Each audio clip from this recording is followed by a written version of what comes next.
Hey, scrappy people. Traci Reed here today with Sketchy Sunday number 62. And today I'm actually going to be talking about how to take a single page sketch and turn it into a 2-page sketch that is a little bit more interesting than just copying the left-hand side to the right-hand side exactly, but keeps the consistency of the sketch across both pages so that you still have a nice symmetrical and easy to replicate layout.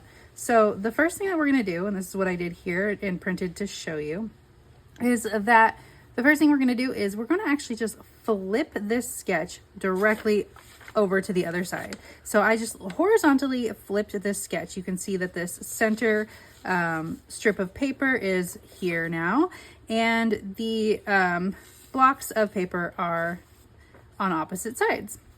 The one thing I didn't do was move the center block here with the photo and the 3x4 card. I did not move them to the outside edge like you would if you were just completely vertically flipping this sketch. I left it on the inside edge just because I felt like I enjoyed it a little bit more as a sketch than having like a big blank spot in the middle of the page. I might even take this and move it in when I start scrapbooking. I'm not quite sure yet.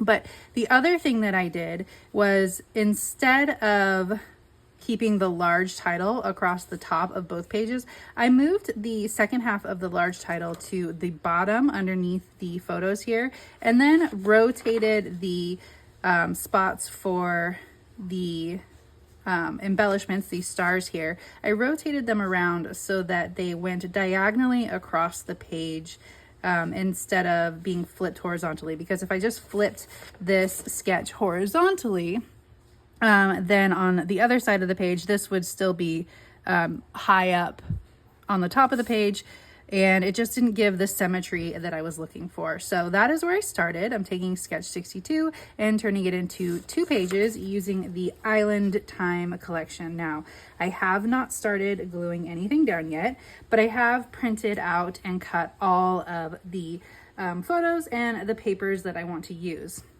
So my second tip for how to make this work and not just have side A match side B perfectly is to actually vary the papers that you're using while using the same papers. Now, how does that make sense? I've used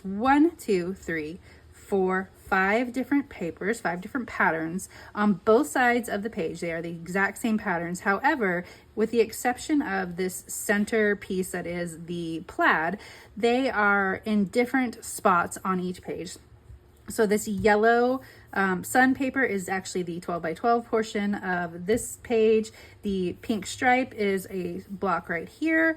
The green, you can see that there are 2 different places. We have the big block here and the little block here, and then the surfboards are the same. Now, to keep things consistent, I did actually keep the photo mat the same sort of sandy tan color that is in the Island Time collection. And then instead of having, like it has on the sketch, a 3x4 and a 4x6 on both sides, I have the 3x4 and 4x6 here, but then on this side I have 2 3x4s and a 3x4. So I broke those up. Technically, you know, it still matches. We still have a 3x4 and then a 4x6, except I just printed out 2 3x4s instead of using a 4x6. So that is where we are starting with this page. I have a bunch of embellishments printed out as well. I wanted to use all of these photos, but I didn't want to create a bunch of pages. I just wanted one big spread with this Island Time collection to scrapbook all of our surfing photos. So that is where we're starting, and I'm going to start putting things down, and I'll decide if I'm going to move both of these to the inside or not as I start doing that. But let's go into fast forward mode while I do that. All right, so the first thing I'm going to do, of course, is to put my papers down like they are on the sketch.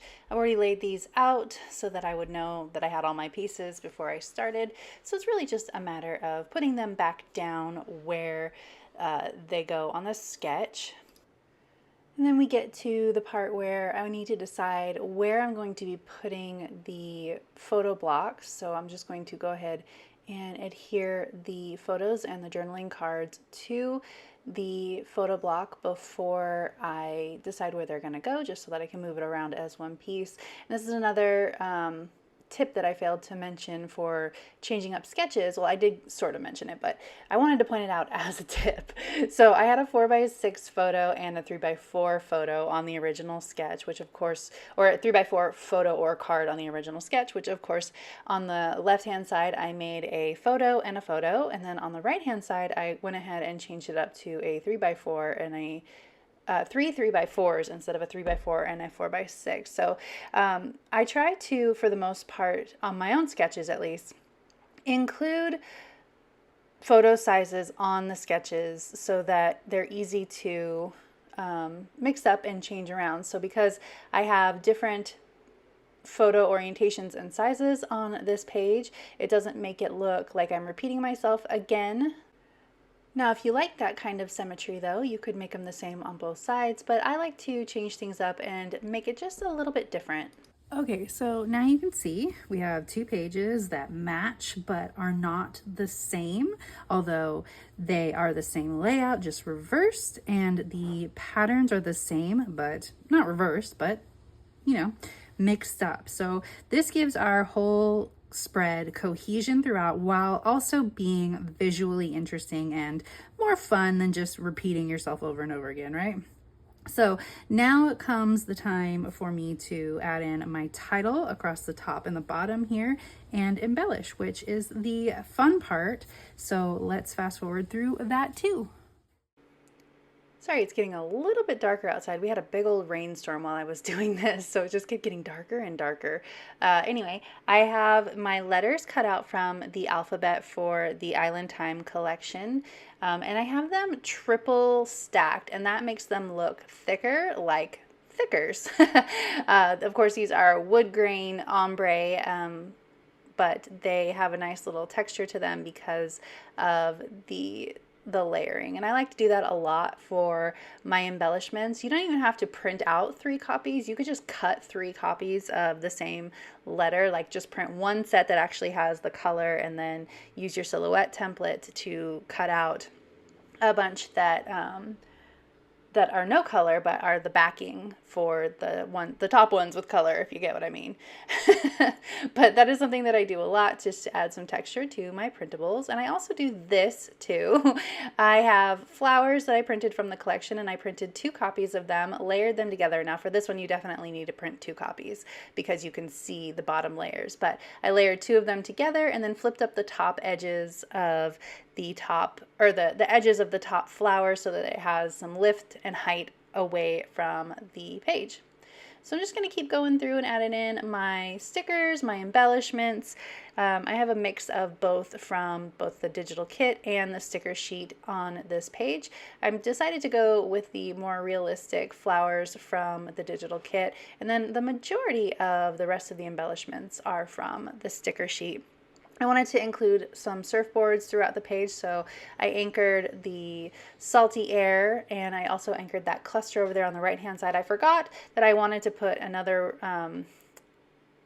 surfboard underneath hair, which I will get to that in a minute when I realize that it's sitting there on the side of the page. But just going through and adding in embellishments throughout just to make some fun clusters. You know, I love a good sticker, so I'm adding them everywhere and just filling up some of the empty space on my photos too, just to give you something to look at besides, I mean, the pictures are gorgeous, I think so, but just to give you a little bit more to look at on this scrapbook page than just the photos. You know me, more is more. So I'm just adding a liquid glue for these because it's just so much easier sometimes than getting out my tape runner for these little bits and bobs. But it gets the lazy in me. All right, so we're almost done here. Gonna add in a mahalo. Don't want to cover up that shaka too much. And then I have one more cluster that I want to add to the right hand side over this photo, because we've got a little bit of a chair photo going on in that corner. So we're going to cover some of it up with a cute bikini and another word strip. The last thing that I decide that I want to do is add in some sequins, and rather than individually place each sequin, I decide that I'm going to do my sequin cluster thing. You see, I was just showing you that it matched the sketches. I'm going to do my sequin like smash is what I like to call it.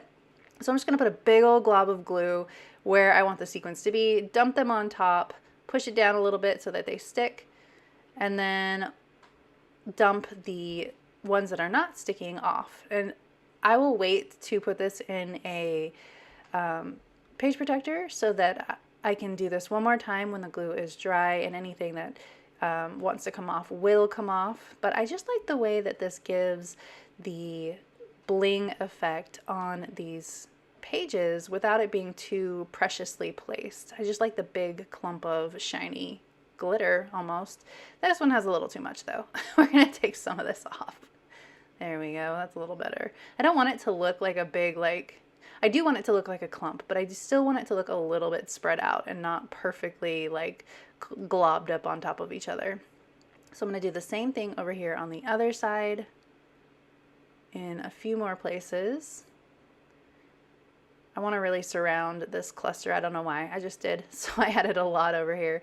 And these are kind of stuck here. So we're gonna get our spoon out again and dump some more. Make big old mess. Push them down and then dump them off again. I'm dumping them on this envelope, obviously, so that it's easy to get them back where they go in my little sequin holder. If I tried to dump from the layout directly into the sequin holder, I'd just make a big old mess. But yeah, that is it for this video. Let me know if you have any questions. If you enjoyed this video, I'd love it if you give it a thumbs up. If you're new here, go ahead and subscribe. I would love to have you. If you don't already, you can follow me over on Instagram. I'd love to see you over there. I am at Traci and Reed, and I will see you next time. Thank you.